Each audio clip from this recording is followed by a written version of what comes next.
Thank you. I really appreciate it. We have started recording, by the way. Oh, sorry. Welcome to Historia. My dog is so distracting.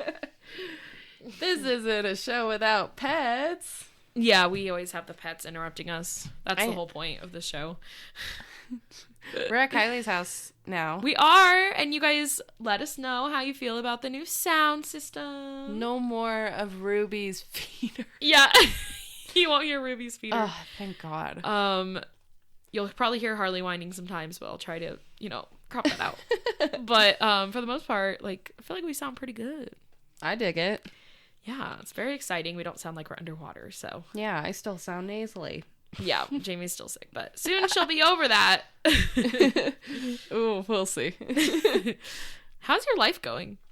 I forgot to ask you last week. It's going as well as it does. That's a good answer. Yeah.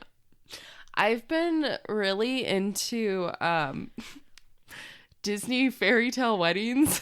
Oh my God, I love that. I've been watching it, and then I retell everything to my coworker. Oh, it is. And then today I watched one with the cutest, just the cutest way to propose. Mm-hmm. And it was just, he did it underwater. What? At Iwani Resort in Hawaii. And I just was like, oh my God, this is so romantic. Did it underwater? Yeah, it was, oh my God. That's it was wild. so, I want them to do a season 3 because it started in 2017 with just a special. Yeah. And then they did a holiday special. And then that's when they started the actual series. Mm-hmm. And then after season 2, COVID hit. Yeah. So they haven't done anything since. I watched the holiday one. It's cute. Dude, those weddings are bougie. My coworker and I actually looked up how much it was to have your wedding at Disney. Oh man, I don't even want to know. So it varies. Mm-hmm. So it's more common to get married at Disney World than it is Disneyland. It's cheaper? Or? It is a little bit cheaper. I didn't see anything for Disneyland, but I'm guessing it's the same amount because I don't know where you can get married at Disneyland except in front of the castle. Yeah. And the castle at Disney World, just to get married there, is $30,000. My God. And then you have to think of and then we looked at the costs for food. Mm-hmm. And for dinner, it was $210 per person. Oh. It's a dream come true, no shit. But I don't know how anybody can afford that unless your parents are helping you. If you're a millionaire, yeah. Yeah, and some of them I was their parents have to be helping them, or they're taking out a loan, or they're being paid for some stuff for being on the show. There's I don't know. Way. Yeah, an average person could afford that.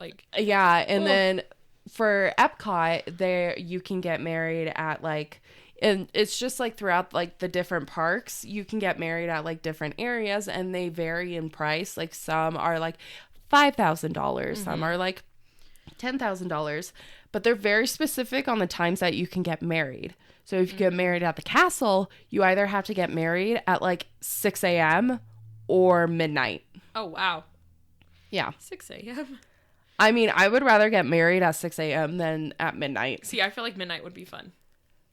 Yeah. I mean, they did look really pretty, but the pictures for the sunrise were gorgeous. You'd have to get ready at 3. Yeah, this chick got ready at 2 a.m. Oh my God. Yeah. So, but I mean, it would be easier for your guests instead of staying up till 5 a.m. But yeah, those children would be out. Either way, those aren't convenient times. No, they're not. But there's some other ones depending on the location. If it's a little further out of the park, that you can have them at 12:30, 3:30. Oh, that's in nice. the afternoon and stuff. And then they have the cruise weddings. Yeah. So I need to watch all of them. It's so good. I highly recommend it. They're so cute. It just makes me want to have a Disney wedding, but I don't have that much money, and I don't want to pay that much money for a wedding. Yeah, no, that's why we're doing a honeymoon, not a wedding. I'm still trying to get James for a honeymoon, even if it's before the wedding. Yeah. Ugh. Nay.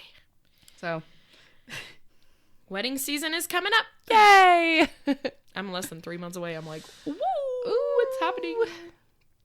I still need to convince you to put your dress on. Tonight? Maybe tonight. You heard that. You heard that. You have to now. JB's been You trying have to get me to try my dress on because I haven't worn it since I picked it up. That's so bad, Kylie. You have like 3 months to a wedding. I tried to try it on last month and they yelled at me and they said it was too early. It's never too early to try your dress on. That's what I thought. You try it on every month. Yeah, that's what I thought. Yeah. Whoever told you that, fuck Liar. you. They were a liar. I hope they're listening. We're putting your dress on tonight. Oh, God. I'm so excited, guys. Stressed. You have no idea. Oh, God. I don't even know if it's going to fit. Oh, no. I'm scared. This is why you try it on before, so you can get alterations. I know I need to. I need to get my thing on. Oh, my God, guys. I'm freaking out. I'm freaking out for her. I'm not freaking out. I'm so focused on, like, the bachelorette party. I'm like... That's your sister's job to handle. I know, but I'm so excited. I'm going to have all my friends in one spot. So excited. I'm taking that Friday off because we're getting litty lit. And we have the rehearsal. So we're blacking out. You need that day off. Oh. I was just going to say we're going to black out. Oh, yeah. That's why I'm doing it the night before. Not the night before my wedding. Yeah. So we can get crazy. Because if it was the night before my wedding, I'd be like, I can't drink that much, guys. But that's like and the I don't best be hungover. experience. I can't be hungover and get married. No, what you need to do. So my coworker told me to eat asparagus before you drink. What? Yeah, it doesn't cause like as much of a hangover, and take liquid IV. Asparagus? Yeah, I thought that was weird, but she got like trashed on Wednesday night and she came in on Thursday. She's like, I'm so tired, but like I'm not hungover. That asparagus really helps. I think it's asparagus. I'm going to ask her when I see her on Monday. I'll have to try. And see, because I honestly. Okay. So. Guess I'm trying my dress on tonight. Yay! Wish me luck. Wait, I can't because Baz will be here. Well, tell him to leave. Okay. We can shut the door. You are not allowed. We'll lock it. Yeah. All right. Okay. Anyway, that's life right now. So let's move forward. Can only go forward from here. That's what they say. I'm excited because I have no clue what Jamie is talking about as per usual. But she's doing like a whole like multi-week thing. So, right? Yeah. Yeah. It's going to lead up to a big one. So if you guys can guess it by this week's and in a couple weeks for like the next two that I'm doing, it's going to lead up to my big one that I want to cover. So if you can guess it, let us know. You'll get money. Not really. Maybe. No. I'll Venmo you $1 if you get it. Challenge accepted. I'll follow you. I'll have my pets follow you. I'll Venmo you $1. Maybe $1.50. Oh, wow. I know, I'm so rich. That's so sad. I'm a teacher. Leave me alone. Okay. Let's get started. Today we are discussing a man with unimaginable talent. He brought music into a new age and created art that would live on to today. His journey was nonetheless difficult, but he persevered and would become a composer that would live on as one of the most talented composers of his time, if not in history. Today, we will be discussing Ludwig van Beethoven. Woo! Yeah. Exciting. I wasn't even going to do him at first, but then I looked up just like... So I took a quiz. Oh, like a BuzzFeed quiz? Or like No, it was like an actual quiz. It was kind of like a BuzzFeed quiz, but it wasn't BuzzFeed. But it was like, who is your historical like figure, like kind of spirit? Oh, okay, yeah. And I got Beethoven, and so I was just like, okay, I'll do him, because I was kind of struggling. I was like, I don't know what I'm gonna do for the next couple weeks, and so I took quizzes. I got multiple answers. I got Galileo for one of them and Da Vinci for another. And I was like, no. And then I got Beethoven and I was like, oh, hell yeah. Why not do a composer? Like this? Yeah. he has to have some history, and Oh, hell yeah. yeah, he does. Excited. So let's get into it. Woohoo. To start off, we need to discuss where Beethoven and his family came from. His grandfather, Ludwig the Elder, was born in 1712 from Belgium, but moved to Bonn, Germany at age 21 after being recognized for his musical talents. And he joined the musical ensemble for the Archbishop Elector of Cologne. He would be given the title as the music director there. Wow. So, just a side note, his family is huge musicians. So it was like, of course he was going to be In the one. blood. Yeah, it's in the blood. But there is some kind of triggering moments of abuse. But I won't go into detail because I'm not entirely sure of like how brutal it goes into, but there is some abuse. Good Side to know. note. Good to know. Yeah. Around 1739 or 1740, Ludwig the Elder would have his son and Beethoven's, our man of the hour's, father, Johann. Johann would follow his father's musical talents and would go on to play several instruments that included the violin and the zither. Have you ever heard of that? No. It's like a guitar type instrument. It's a string instrument. It's old fashioned. I never really see anybody use it anymore. A zither? Yeah. Zither? Yeah. Okay.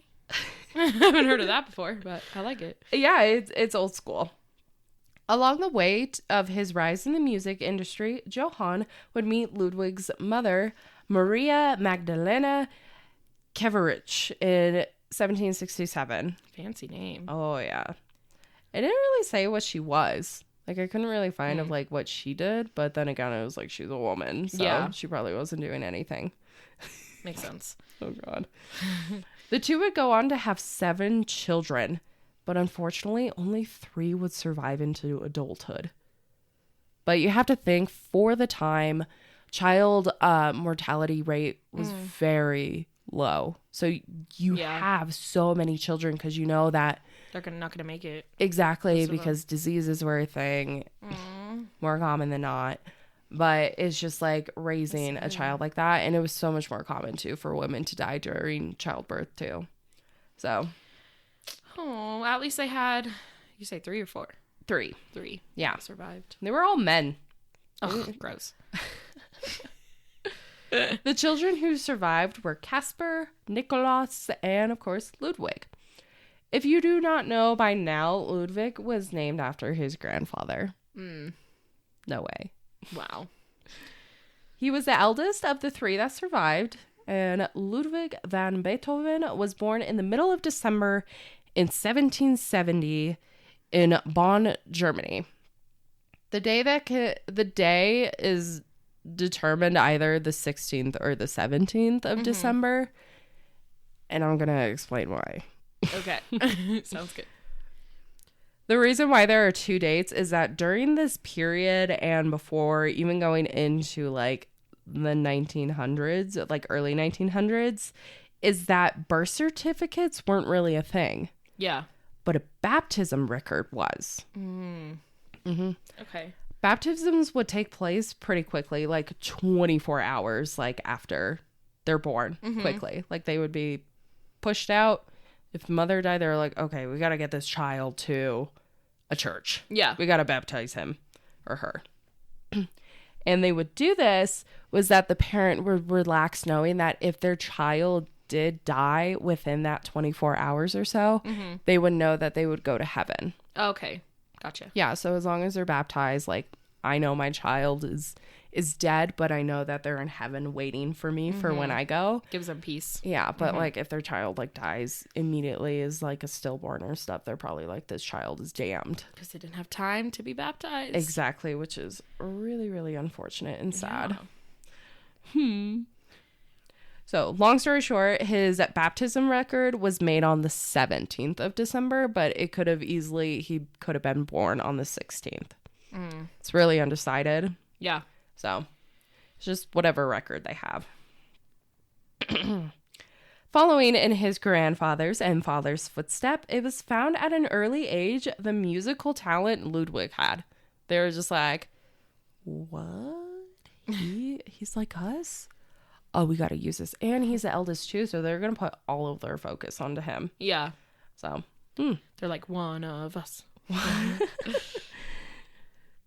Around age 5, Johann introduced Ludwig into the musical arts. This would begin the obsession Johann would have with Ludwig being the next protege of his time. Ooh. He was just like, I don't know if Ludwig the Elder did that with Johann, and maybe that's why he had that feeling, but like Johann was just like, oh my God, he's great. He's so great. He's going to be the next protege. Like we have to make sure that he is. We're going to do everything to make sure that he is. Oh, wow. Yeah, very, very inception. It was never easy for young Beethoven. His teachings were long, intense, and very abusive. Yeah. Poor kid. So he had multiple musicians helping him. They all came at like different hours, different days. It was nonstop. Like this kid probably did not get like proper like schooling education. It was just music 24 hours a day. Yeah. Like he didn't really get to experience what it was like being a normal kid. Like he was forced into doing this from like the age of 5. That's sad. One intense musician was with a family friend, Tobias Pfeiffer, who was also an insomniac that would have Ludwig pulled out of bed in the middle of the night to practice. Oh so he would just be sleeping. What? Doing a little dreaming. And then he would be waking up by Pfeiffer and telling, like, you need to play the piano. You need to play this instrument. You need to do this. You need to do this. And it's like 2 a.m. Jeez. Yeah. And it's just like, don't let a kid relax. But of course they didn't know that like insomnia can become a real problem. Like he probably became an insomniac at some point because he was probably too scared to sleep. Right. Nowadays it'd be like, oh, he has insomnia. We'll help him out. But can't do that back then. No, it was just a thing. Yeah. Johann would even beat his son if he believed he was not practicing enough. Which is like, this kid breathes music. Yeah. Like, how is he not practicing enough? But Johann thought so he would beat him up. Jeez. But it's just like, he probably didn't touch his hands. Yeah. My assumption. These lessons would bring Ludwig to tears. Now, how he could stay devoted to music surprises me. I don't know how he would become one of the greatest composers for all of this that has happened to him. Like, nowadays, like, people quit those certain things when parents pressure them too much. Yeah. And I've seen that so many times, like parents, like they force their child into sports. Yep. And then when they get into college, they find what they really want and they're like, I don't want to do this anymore. Or they end up with like eating disorders. Yeah. And they grow up just like wanting to rebel. Yeah.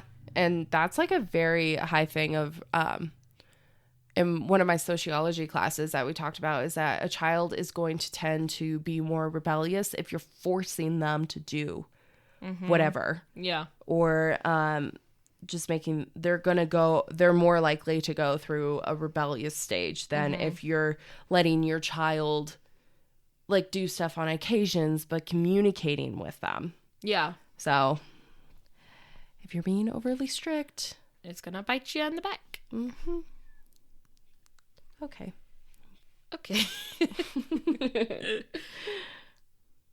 The abuse only continued when Johann would often tell Ludwig he was an embarrassment to the family when he believed he was not living up to the exceedingly high expectations.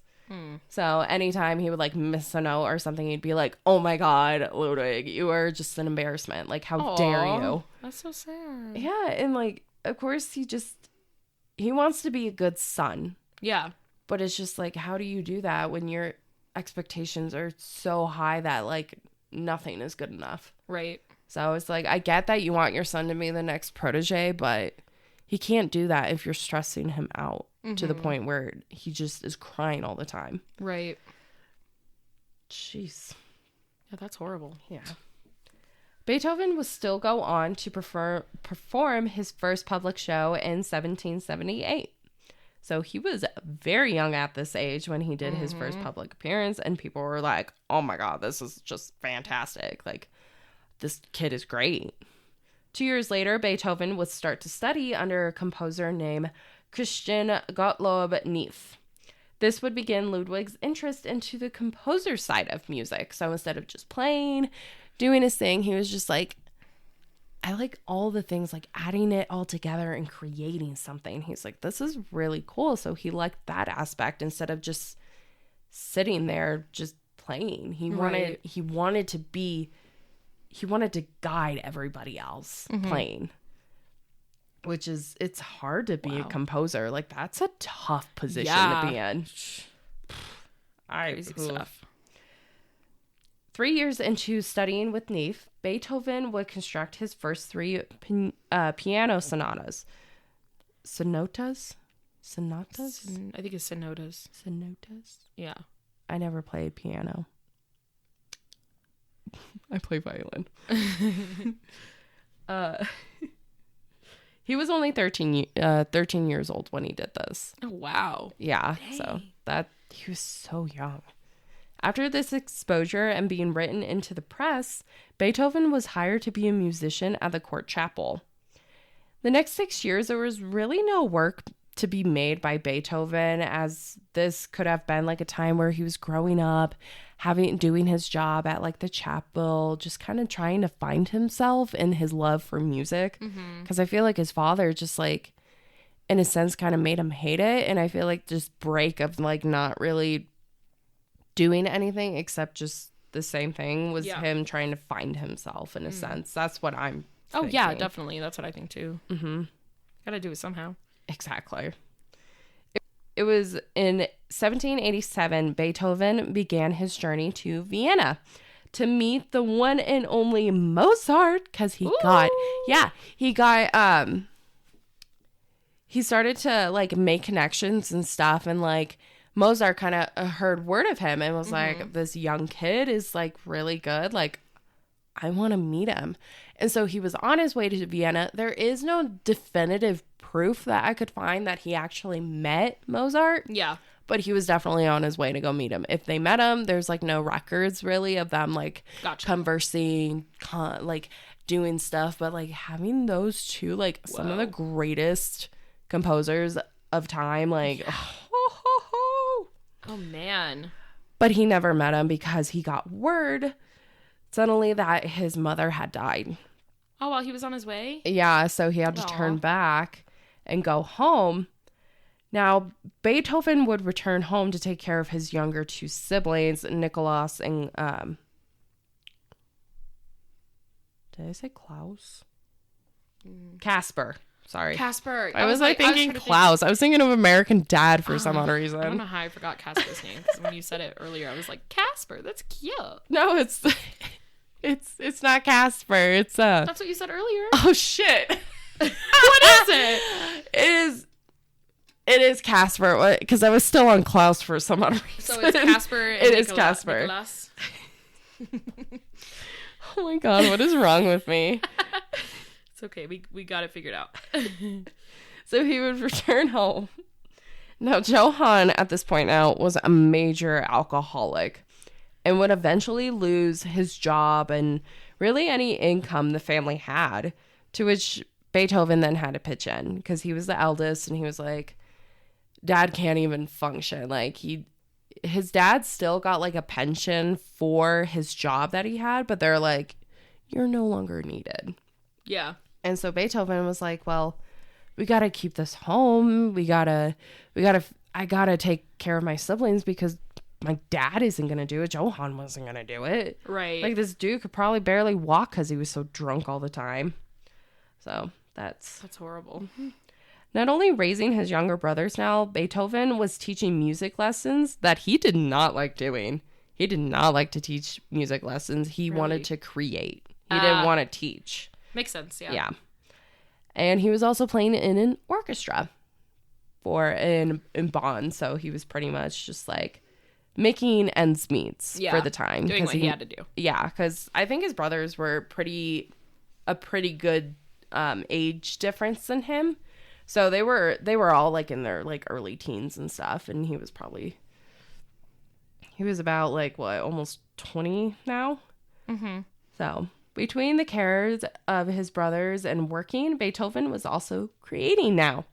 So he needed time for himself. He was like, well, I'm doing stuff that I don't want to do, but like I still want to do my passion. Yeah. I still want to create music to just inspire. So what he ended up doing from 1790 to 1792, Beethoven would create works that would not be seen until the later 1800s. Oh, wow. Yeah. So like there's a lot of music that they just like randomly found that he did that he never really performed or anything. I think it was more for himself. Mm-hmm. So, which there's nothing wrong with that. 1790 would become an influential time for Beethoven. He would meet one of the most popular composers in Europe during the time, Franz Joseph Haydn, who heard word of Beethoven. The two would meet briefly. Mm-hmm. In 1790, he was just like, he caught word of this young man who was who was an excellent musician, and was just like, hey dude, like, how are you doing? Like, what are you striving to be? And he's like, I want to be a composer. But so it would be then, he'd be like, oh, it was so great meeting you. Like, we'll keep in touch. Yeah. Almost 2 years later, Franz would come back and hear Beethoven in his orchestra and was just admired. He was like, oh my God, you're even better than I thought you were. Like, this is amazing. You're amazing. I want you in my life. Like, in my life, like as a friend. Right. Yeah. I hope you guys got that. Franz would then set up that Beethoven go to Vienna to study with him. He was like, oh my God, I love you so much. Please go to Vienna. Like, I don't think their relationship was like this, but he was like, bruh, I love you so much. ILYSM. He was like, please go to Vienna with me. Like, you have so much possibilities. Like, you can do it. I believe in you. And he's like, okay, I'll do it. Yeah. Like, let's do it. Franz and Beethoven would continue to have a lifelong friendship, but Beethoven wanted to find a new method of composing from what Franz offered. So for the first like few months, or the first like couple of years or so, he was just like really learning the ropes of it, getting connections, really learning more from Franz. But he was just like, I want to do something in a different direction. He's like, I don't want to be stuck doing something that I don't want to do. Makes sense. Yeah. So he decided to be like, hey, I'm parting ways with you. Do not take this personally. I just want to find my own voice. Mm-hmm. And Franz like completely understood. Like, they became lifelong friends, like, until they died. Yeah. So I just imagine the High School Musical scene. I gotta go my own way. And they like hug at the end. They're like, I love you, bro. Pretty much is how it was. Like, Franz is like waving him goodbye. A German accent that I can't do. Oh my God, I can't even try. I can't right now because my voice just can't do different octaves. So in 1794, Beethoven would start his teachings with composer Johann Albrechtsberger. Yeah. That's a cool name. It's a very long last name. But then again, what German last names aren't? Yeah, exactly. Do the German language, honestly, just like interests me for some odd reason. It's so like, I don't know, like passionate. There's this video that I watched that my coworker showed me, and it was like people pronouncing different words in different languages. Like, one was English, one was Spanish, one I think was Portuguese, and then the last one is German. And like all of them sound like super nice, and then you get to German and it's just really aggressive and long. And I'm like, by the end I was just dying because it's so funny. It sounds like they're always mad. It's kind of like Russian. Yeah. But it's just like, it's such a complex language. I want to learn it. I feel like that would be one of the harder languages to learn. I guess because I know English, I'm like, how is that the hardest language to learn? But then I'm like, we have words that mean like 10 different things. Yeah. Like we have there spelled like 3 different ways. Like we have no rules to our language. So it's like really hard to learn in that sense, because like a lot of languages, they have like, they do like verb, noun, adjective or some shit like that. Whereas like for us, it doesn't matter. English sucks. That's all I can say. Trying to teach English sucks because kids are like, why is it like that? And I'm like, bruh, I don't know. Because the English language sucks. And then there's like different variations of English too, because you have like the Aussie English, the Canadian English, you have like the British English, like the UK, and then you have like the US. Like they're all different. So it's like depending on where you're going, it's like, okay, what kind of English am I using? What kind of English is this? Yeah. So way to get off track. I know, right? As we do. By March, Beethoven would give his first public concert at the Burg Theater. So he had like his first one, but this is like his official first one, like his big one. Yeah. This concert would explode his popularity. The aristocracy loved him. They're like, oh my God, who is this guy? I love you. Oh my God, I'm your number 1 fan. I'm a huge fan of your work. From 1796 to 1798, Beethoven would go on 3 separate tours. He would go to Prague, Dresden, Berlin, Bratislava. What? Did I spell that right? And even Budapest. I spelled that right.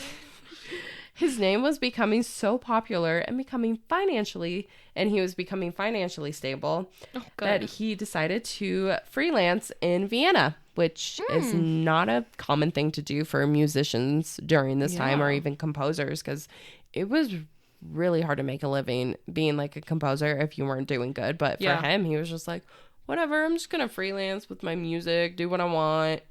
And people were like, what? But he was like, I'm doing my own thing, leave me alone, losers. Go work at your shops. This reign of continuous growth in his career would come to face a challenge when in 1801 Beethoven started to notice his hearing was not all there. Here it comes. I get it. Here it comes. Oh God, Kylie. It started that he would start hearing a buzzing noise in his ear. So it would always be like kind of how you hear like, it's like a bee almost buzzing in your ear. Like when you're at a concert for a while. And Yeah. then you leave. Yeah. It's just like that, to where you can't really hear, but it's like that ringing. Oh, God. That's what my dad had before he lost his hearing in his ear. Yeah. It's crazy. That's exactly how it started. And he was just like, I don't know what's going on. He's like, I'm a bit concerned. He then started to notice that extremely high and low tones were becoming unintelligible. Like he couldn't really tell the difference between the two. Oh, man. He's like, this is kind of a problem. And along the way, he started to see his career disappearing. He's like, how am I going to do this? He's already written like some other like symphonies and stuff like that. Like he's been doing really well. Yeah. So to have this start to happen, he's like, what's going to happen to me? What am I going to do? Right. So he just kept trying to push forward. The doctors would instruct him to go to a village and wait for his health to return. In this time in the village, he would create his work Symphony No. 2, but his hearing did not get better. It only got worse because they believe that, if you go into the countryside, you'll be able to like kind of unwind, not be in the bustle of the city, like your hearing will come back. Yeah. And I think it didn't help too that like working in an orchestra, you didn't have earplugs at the time, so you were probably like gonna go deaf because of the loud music continuously hitting your eardrums. Yeah. Because like I didn't find like if it was like a genetic thing, because like it didn't have like any problems that like his parents had it or whatnot. So I'm wondering if it maybe was caused due to him playing in like the orchestra for so long that he didn't have earpieces like a lot of them do now, to where like he may have gone deaf because of the constant noise. Oh, yeah, probably. That happens a lot. Yeah, because I'm not really aware, but because I didn't wear any when I was in orchestra, but then again, we were a hell of a lot smaller than like a main orchestra because we didn't have a band included. Right, and to do that every day. Yeah. Because like my dad would listen to music like super loud. He'd go to concerts, and so he always tells us like don't turn up your music that loud. Yeah. Because he thinks that's what caused it for him. Yeah. So like being around the music all the time, especially putting it up loud, like in an orchestra. Exactly. So maybe that was the reason why.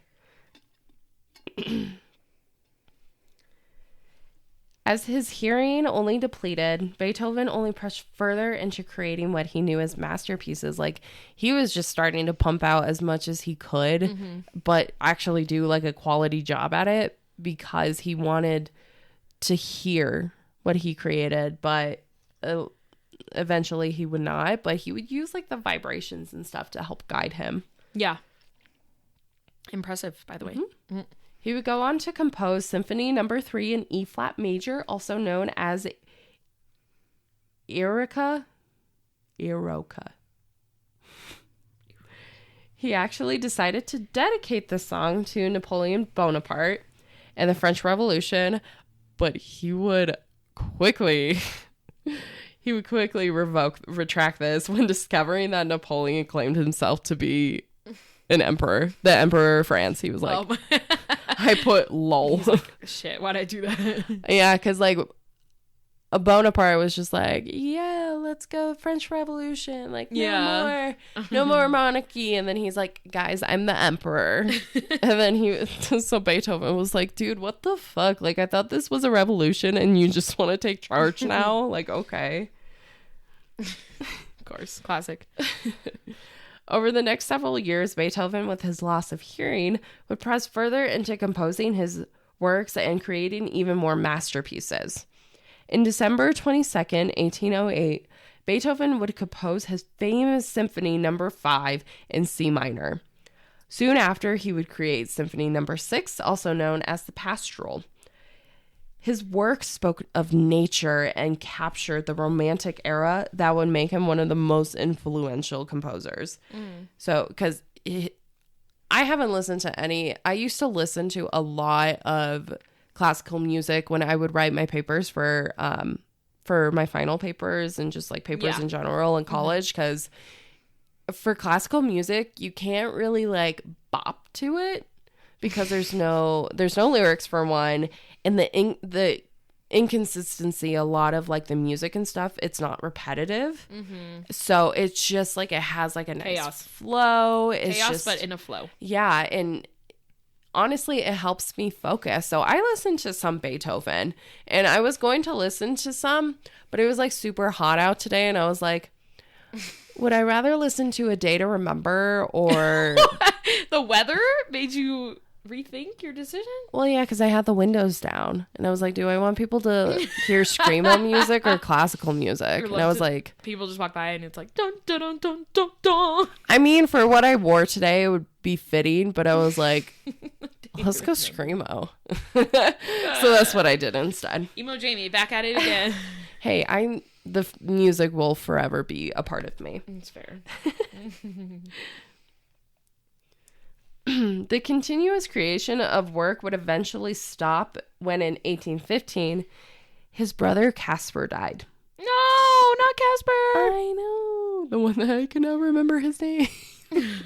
Caspian. Yeah, and he would leave his 9-year-old son in part guardianship with him and then his mother. Beethoven did not find his mother to be fit enough to take care of his nephew. He was just like, I really don't think that you are good enough to take care of him. Like, I can actually provide him the nurturing and stuff. Because I guess his mom was like pretty harsh. His nephew's name was Carl. Love that. I love it. And it's spelled with a K. Oh, even better. Yeah. Beethoven immediately grew close with his nephew Carl, and he wanted like sole guardianship. He was like, I want to take care of him. Like, I can do it. I can show him just like ropes and music, or if he doesn't want to, like he can do what he wants. Yeah. And his mother was like, oh, hell no. He's going to be here. He's going to provide for me. He's going to do this.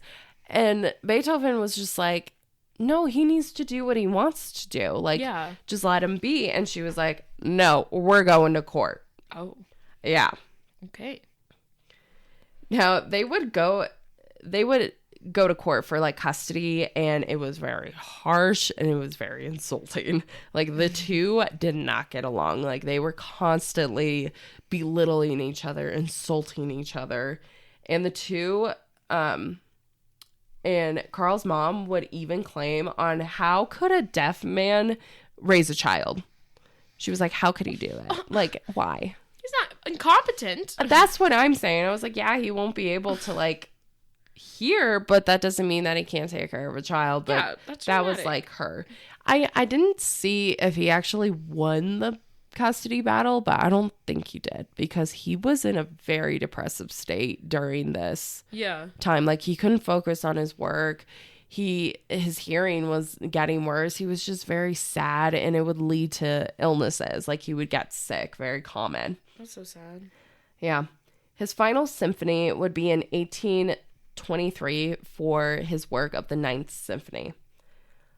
Now, life would turn to shambles even more when Carl attempted suicide in 1826. No. Because he probably was just sad that his dad died. His mom wasn't really caring that that his uncle didn't get custody of him. Like, he didn't really find himself doing what he wanted in life. So it didn't say that he actually died, but this destroyed Beethoven. Like, he had to go check on him. He was just like, I'm leaving. I'm dropping everything. I'm going to go check on him. So he had his brother take him, or like a friend take him. Gotcha. On his way back to Vienna, Beethoven would contract pneumonia.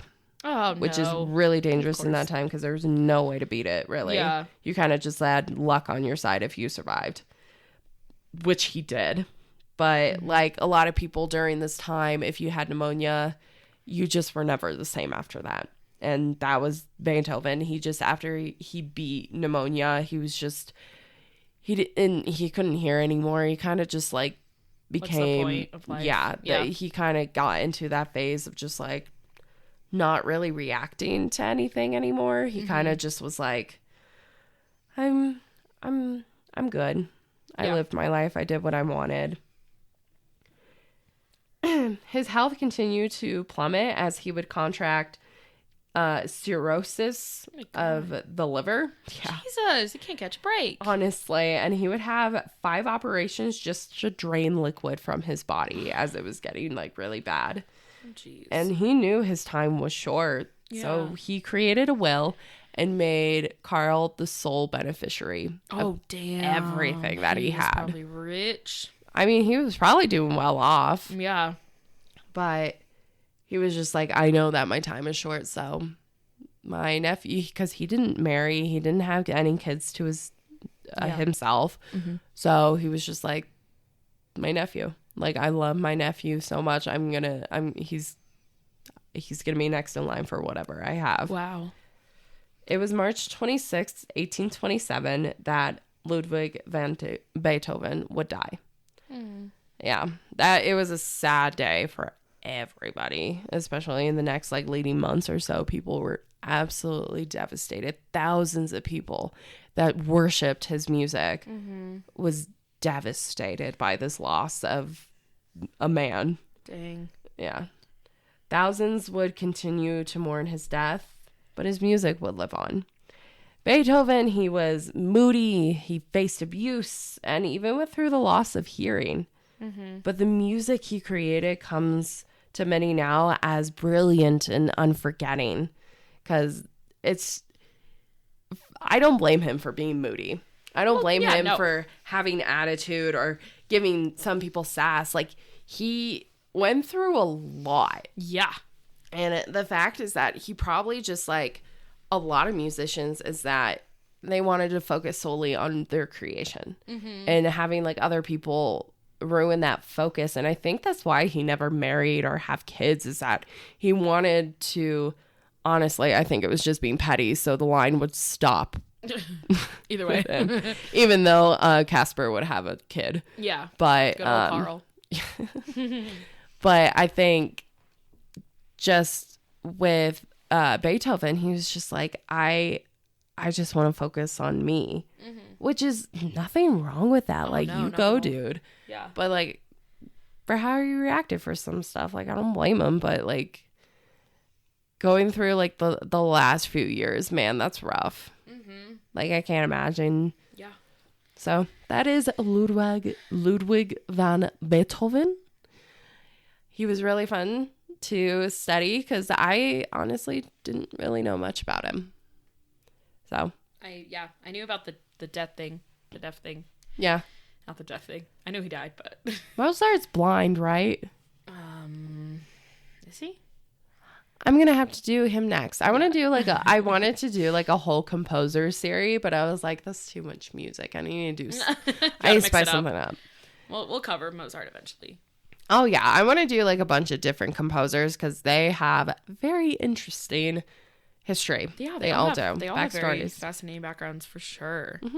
But I thought Beethoven would be a good one because I got it in a quiz and it's Galileo. No, and a lot of people know of him. So you may not listen to his music all the time, but like, but you know who he is. Exactly, you know that the name. Hell out of him. Yeah, you know that name.